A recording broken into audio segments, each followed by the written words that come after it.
오늘 우리에게 주시는 하나님 말씀 마태복음 14장 1절에서 12절까지의 말씀입니다.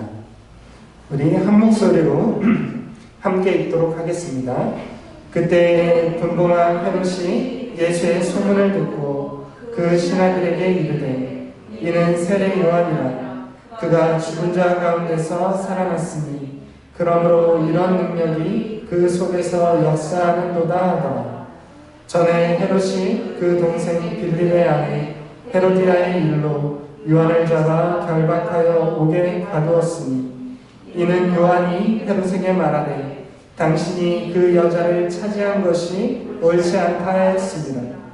헤롯이 요한을 죽이려 하되 무리가 그를 선지자로 여김으로 그들을 두려워하더니 마침 헤롯의 생일이 되어 헤로디아의 딸이 연석 가운데서 춤을 추어 헤롯을 기쁘게 하니 헤롯이 맹세로 그에게 무엇이든지 달라 하는 대로 주겠다고 약속하거늘 그가 제 어머니의 시킴을 듣고 이르되 세례 요한의 머리를 소관에 얹어 여기서 내게 주소서 하니 왕이 근심하나 자기가 맹세하는 것과 그 함께 앉은 사람들 때문에 주라 명하고 사람을 보내어 옥에서 요한의 목을 베어 그 머리를 소관에 얹어서 그 소녀에게 주니 그가 자기 어머니에게로 가져가니라. 요한의 제자들이 와서 시체를 가져다가 장사하고 가서 예수께 아뢰니라. 아멘. 오늘 말씀은 의로운 죽음이라는 제목으로 말씀을 함께 나누기를 원합니다. 여러분, 세례 요한은 메시아이신 예수님의 시대를 준비한 인물입니다. 세례 요한은 요단강으로 가서 사람들에게 세례를 베풀고 왕이신 예수님을 맞이할 수 있도록 준비시킨 인물입니다. 요한은 실로 의로운 선지자였습니다. 구약 시대에는 선지자가 있어서 하나님의 말씀을 받아가지고 백성들에게 전했습니다. 요한은 구약 시대를 닫는 마지막 선지자로서 예수님의 사역이 시작되기 직전에 와서 하나님의 말씀을 선포했습니다. 죄악에 빠져 사는 사람들에게 회개하고 하나님께로 돌이키라고 외쳤습니다. 그런데 그렇게 의로운 세례 요한이 헤롯 안디바로 인해서 목이 잘려서 비참하게 죽임을 당하고 말았습니다.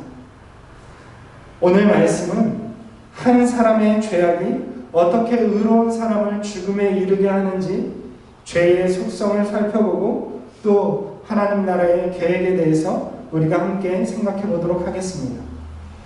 여러분, 세례 요한은 구약 시대의 마지막 선지자였습니다. 선지자란 하나님의 말씀을 받아 백성에게 전달하는 사람을 뜻합니다. 세례 요한이 받은 하나님의 말씀은 백성들을 회개시키라는 것이었습니다. 천국이 가까이 왔으니 회개하라는 말씀을 전하라고 명령을 받았습니다. 세례 요한은 거침없이 백성들에게 회개를 잘했습니다. 당시의 종교 지도자였던 바리새인들과 또한 제사장들의 무리였던 사두개인들을 향해서 독사의 자식들아 라고 부르며 그들에게 회개에 합당한 열매를 맺으라고 독설을 날렸습니다. 그뿐 아니라 세례 요한은 당시에 갈릴리의 통치자였던 분봉한 헤롯 안디바에게 그의 죄를 꾸짖고 말았습니다. 세례 요한은 하나님께 받은 말씀을 가감없이 전했습니다. 지위 고하를 막론하고 종교 지도자나 또한 나라를 다스리는 통치자나 모든 사람에게 회개의 선포의 메시지를 전했던 것입니다. 결국 이 일이 요한이 죽임당하는 빌미가 되어서 요한은 참수를 당하고 말게 되었습니다. 이 요한이 죽임당한 일의 모든 시작은 사실 헤롯 안디바의 불법적인 결혼 때문에 벌어진 사건이었습니다. 본래 헤롯 안디바는 본처가 있었습니다. 그는 아랍 왕국의 공주를 아내로 맞이하고 살았습니다. 그런데 그가 로마에 방문했다가 이복 동생이었던 헤롯 빌립의 집에 머무르게 됩니다. 그리고 그곳에서 이복 동생의 아내였던 헤로디아에게 반하고 말았습니다. 헤로디아 역시 아무런 재산과 권력이 없었던 자기의 남편과는 달리 헤롯 안티바는 갈릴리와 베레아를 통치하고 있었던 군주였기 때문에 그가 권력욕에 눈이 멀어서 이 헤롯 안티바와 헤로디아가 같이 눈이 맞아 함께 살게 된 것입니다. 헤롯 안티바는 본처와 이혼하고 헤로디아도 남편과 이혼했습니다. 결국 헤롯 안티바는 이복 동생의 아내를 차지하고 만 것입니다. 사실 이 일련의 일들은 로마법에서는 문제될 것이 없습니다. 그러나 유대인들의 시각에서 볼 때는 매우 비윤리적인 행동이었습니다. 동생의 아내를 취하는 것은 율법적으로 매우 부도덕한 일이 아닐 수 없었습니다. 헤롯 안티바는 자기의 탐욕 때문에 이러한 불법을 저지르고 말았습니다. 그런데 헤롯의 죄는 거기서 그치지 않았습니다. 죄가 점점 더 커지는 것을 볼 수 있습니다. 이것이 바로 죄의 속성입니다. 죄는 한 가지의 죄를 저지르고 그치는 것이 아니라 그 죄가 더 큰 죄를 낳는 것을 우리가 볼 수 있습니다. 헤롯의 이 죄가 어떻게 늘어나는지 우리가 살펴보도록 하겠습니다. 헤롯의 죄는, 추가되는 죄는 먼저 자기를 비판하는 세례요한을 투옥시킨 것입니다. 여러분, 아무리 통치자라 해도 죄가 없는 사람을 아무런 죄목도 없이 투옥시킬 수는 없습니다. 그런데 헤롯 안티바는 세례 요한을 그저 아무런 죄목도 없이 죄를 정하지도 않고 투옥시켰습니다. 그래서 사실 세례 요한의 제자들은 세례 요한이 죄를 지는 것이 없기 때문에, 죄목도 없기 때문에 금방 풀려날 것이라고 생각을 했습니다. 그러나 헤롯 안티바는 세례 요한을 풀어주지 않았습니다. 왜냐하면 세례 요한을 풀어주면 그가 다시 대중들에게 가서 자기를 욕하고 비난할 것임을 알고 있었기 때문에 세례 요한을 풀어주지 않았던 것입니다. 만일 세례 요한을 풀어주었다면 비극과 죄는 여기서 끝났을 것입니다. 그러나 헤롯 안티바는 끝끝내 요한을 풀어주지 않고 더 큰 죄를 범하고 말게 되었습니다. 여러분, 어째서 그렇습니까? 헤롯 안티바는 비윤리적이고 반율법적인 일을 저질렀으면서도 명예를 추구했습니다. 사람들의 존경과 인정을 받고자 했습니다. 자신을 비판함으로써 명예를 실추시키는 세례 요한의 입을 막는 것이 그의 명예를 지키는 일이라고 생각했던 것입니다. 사실 헤롯 안티바의 선택은 세례 요한의 말처럼 회개하고 그 모든 잘못된 일을 다시 바로잡고 하나님 앞에 다시 한번 엎드리는 것이 그가 선택해야 할 방법이었습니다. 그러나 헤롯 안티바는 자기를 비판하는 세례 요한을 죽이기만 하면 자기의 명예를 다시 한번 회복할 것이라고 생각한 것입니다. 그래서 헤롯 안티바는 치밀한 계획을 세웁니다. 여러분, 헤롯 안티바가 아무리 누군가를 사형시킬 수 있는 권한을 가졌다 할지라도 쉽게 사람을 죽일 수는 없었습니다. 왜냐하면 백성이 세례 요한을 선지자로 여겼기 때문에 그렇습니다. 당시에 로마의 수많은 통치자들이 가장 두려워한 것이 있었습니다. 그것은 바로 백성들의 밀란입니다. 로마의 통치자들이 백성들을 굉장히 두려워했습니다.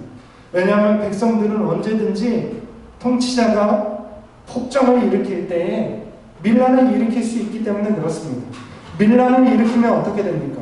사실 그 앞에 유대 지방의 통치자였던 자기의 형 헤롯 아켈라우스가 좋은 예가 되었습니다. 헤롯 아켈라우스는 헤롯 대왕의 영토 중에 절반을 물려받았습니다. 유대와 사마리아라는 알짜 땅을 물려받았습니다. 오늘 헤롯 안티바, 요한 세례 요한을 죽인 헤롯 안티바는 갈릴리와 베레아라는 헤롯 대왕의 4분의 1에 해당하는 영토만을 받았습니다. 그런데 자기의 형은 어떻게 되었습니까? 헤롯 아켈라우스는 폭정을 일삼아서 유대인들이 반란을 일으켰습니다. 그리고 그 반란을 제압하지 못했습니다. 그래서 로마 황제가 헤롯 아켈라우스를 유대의 통치자로부터 해임하고 말았습니다. 그래서 언제든지 밀란이 일어나고 밀란을 제압하지 못하면 로마 황제는 당시에 자기의 땅을 다스리는 식민지를 다스리는 지배자, 통치자들을 언제든지 해임할 수 있었다는 것입니다. 헤롯 안티바도 밀란의 가능성을 가장 두려워했습니다. 우리가 아는 것처럼 예수님을 죽인 빌라도 역시 밀란을 가장 두려워했습니다. 밀란이 일어나면 황제가 책임을 물어서 자기를 해임하거나 유배 보낼 수 있기 때문에 그랬습니다. 그래서 밀란의 가능성 때문에 헤롯 안티바는 요한을 아무리 죽이고 싶었지만 함부로 죽일 수는 없었습니다. 그래서 치밀한 계획을 세우게 되는 것입니다. 오늘 본문 말씀을 보면 이렇게 기록합니다. 6절 말씀에 보면 이런 단어가 있습니다. 마침 헤롯의 생일이 돼요. 여러분, 성경에서 마침이라는 단어가 나오면 굉장히 의미 있게 생각해야 합니다. 마침이라는 것은 우연히 일어났다라는 것인데 사실상 우연이 아니라 계획적인 경우가 많이 있기 때문에 그렇습니다. 여러분, 헤롯 안티바는 요한을 죽이고 싶었지만 죽일 수가 없어서 음모를 꾸몄습니다. 계획적인 살인을 저지르기 위해서 계획을 세웠다라는 것이죠. 자신의 생일잔치에 헤로디아의 딸, 자기의 의붓딸입니다. 자기와 새로 결혼한 헤로디아의 딸이 춤추게 하고 그 춤의 대가로 무엇이든지 달라는 대로 주겠다는 맹세를 하게 됩니다. 여러분, 고대 사회에서 맹세는 왕이라도 반드시 지켜야 하는 것이었습니다. 맹세를 철회하는 것은 명예를 심각하게 손상시켰습니다. 자기가 지킬 수 없는 맹세를 한 것이기 때문에 심각한 손상을 가져오는 것이죠. 하물며 일반 백성도 그럴진데 왕이 자기가 한 맹세를 지키지 않는다는 것은 심각한 명예를 실추시키는 행위였습니다. 그래서 헤롯 안티바는 맹세 때문에 어쩔 수 없이 요한을 죽인 것처럼 꾸민 것입니다. 이 상황이 어떻습니까? 사실 왕의 딸은 의붓딸이라 할지라도 헤로디아의 딸은 자기의 딸입니다. 자기의 딸을 사람들 앞에 춤을 추는 무의로서 내준다는 것은 이것은 당시의 수치와 명예 문화에서는 있을 수 없는 일입니다. 그런데 춤을 추게 시켰죠. 마침이라는 말이 무엇입니까? 계획적이고 의도되었다는 말입니다. 그리고 그에게 무엇이든지 달라는 대로 주겠다라는 맹세를 합니다. 왜 이런 맹세를 해야 합니까? 계획된 것이 아니고는 이런 맹세를 할 이유가 없는 것입니다. 그리고 더 중요하게 헤롯 안티바가 요한을 죽인 것이 계획된 일이었다는 것을 우리가 알 수 있는 것은 아무리 맹세를 했다 하더라도 헤롯 안티바는 이 맹세를 명예의 손상 없이 취소시킬 수 있는 기회가 있었다는 것입니다. 왜냐하면 헤로디아의 딸이 요구한 것이 반율법적이기 때문에 그렇습니다. 여러분, 누군가를 죽이는 것은, 사형을 시키는 것은 기분이 내키는 대로 죽일 수 있는 것이 아닙니다. 반드시 죄를 묻고 재판을 통해서 죽여야만 합니다. 그것은 로마법도 마찬가지고 유대의 법도 마찬가지입니다. 반드시 사형이 일어나려면 죄목을 정하고 두 사람의 증인이 있어야만 사형을 시킬 수 있는 것입니다. 그런데 헤로디아의 딸은 그런 모든 법적인 절차를 무시하고 무조건 세례 요한의 목을 달라는 것입니다. 이러한 요구는 법적이지도 않고 율법적이지도 않습니다. 로마법에서도 문제가 있고 유대법에서는 더 말할 것이 없습니다. 그러니 이러한 요구는 들어주지 않아도 되는 것입니다. 그리고 뿐만 아니라 유대인들의 사형 방식은 사람의 목을 자르는 사형 방식은 없습니다. 이러한 참수형은 유대의 사형 방식이 아닙니다. 성경이 기록한 사형 방식은 투석형입니다. 돌을 던져서 죽이죠. 여러분, 왜 돌을 던져서 죽이는지 아십니까? 그것은 신체가 잘리지 않게 하는 것입니다. 아무리 죽을 죄를 지은 죄인이라 할지라도 신체는 하나님께서 만드신 것이기 때문에 그것을 훼손하는 것을 유대인들은 금기시했습니다. 그런데 헤로디아의 딸은 요한의 머리를 잘라달라고 이야기합니다. 유대인들의 시각에서 볼 때는 이것은 일어날 수 없는 일입니다. 어떻게 사람의 머리를 자를 수가 있습니까? 그것도 백성들이 선지자로 여기는 세례 요한을 참수해달라는 것은 결코 허용될 수 없는 것입니다. 헤롯 안디바는 이러한 사실을 알고 있었습니다. 그럼에도 불구하고 세례 요한을 목을 베고 만 것입니다. 여러분, 이것은 헤로디아의 딸이 잘못한 것이 아닙니다. 누구의 죄 때문입니까? 헤롯 안디바가 처음부터 헤로디아를 탐냈기 때문에, 동생의 아내를 탐내었다가 선지자를 죽이는 죄까지 이르게 된 것입니다. 여러분, 그렇습니다. 죄는 더 큰 죄를 낳고 죄는 결국 사망을 가져오게 됩니다. 죄가 죄를 낳는 죄의 사슬은 끊어지지 않는 것입니다. 요한은 하나님 나라가 가까이 왔으니 죄를 회개하라고 외쳤습니다. 그러나 죄인들은 회개하기는커녕 그를 죽여 입막음했던 것입니다. 여러분, 그렇습니다. 죄는 사망을 가져옵니다. 죄는 자기뿐만 아니라 타인까지 죽이는 사망을 낳는 것입니다. 이처럼 이 땅에서는 의로운 자가 불의한 자에게 죽임을 당합니다. 의인은 언제나 죄의 희생양이 되는 것처럼 보여집니다. 그러나 이 불의한 죽음이 끝은 아닙니다. 세례 요한의 죽음은 장차 예수님의 죽음을 내다보게 하고 있습니다. 의로운 세례 요한이었지만 불의한 죽음을 당한 것처럼 하나님의 아들이신 예수님께서 십자가의 죽음을 당하고 그 모든 고난을 당하게 될 것을 우리는 세례 요한을 통해서 미리 보게 됩니다. 예수님은 세례 요한처럼 불의한 자들의 손에 의해 죽임을 당할 것입니다. 그러나 예수님의 죽음은 끝이 아닌 부활의 시작이었습니다. 여러분, 그렇습니다. 세례 요한의 죽음은 하나님 나라 백성의 삶을 보여줍니다. 하나님 나라 백성은 이 땅만을 살아가는 사람이 아닙니다. 이 땅에서 죽음을 당할지라도 하나님 나라의 새로운 삶이 시작되는 사람들입니다. 그렇기 때문에 하나님 나라의 백성은 불의하게 살기보다는 의롭게 죽는 사람들입니다. 의로운 죽음은 부활과 영생의 시작이 되기 때문에 그렇습니다. 여러분, 죄는 사망을 가져옵니다. 그러나 의로운 죽음은 생명을 가져오는 것입니다. 불의한 세상에서 의로운 하나님 나라를 꿈꿀 수 있기를 소망합니다.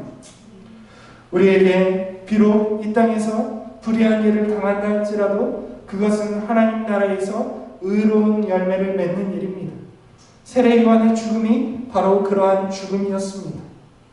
여러분, 이 땅은 불의한 세상입니다. 불의한 세상에서 의롭게 살고자 하는 자는 불의한 죽음을 당할 수 있습니다. 그러나 그것이 끝이 아니라 우리에게 부활이 약속되어 있는 줄로 믿습니다. 우리가 이러한 부활의 약속을 믿고 이 땅 가운데서 담대하게 살아갈 수 있기를 주님의 이름으로 축원을 드립니다.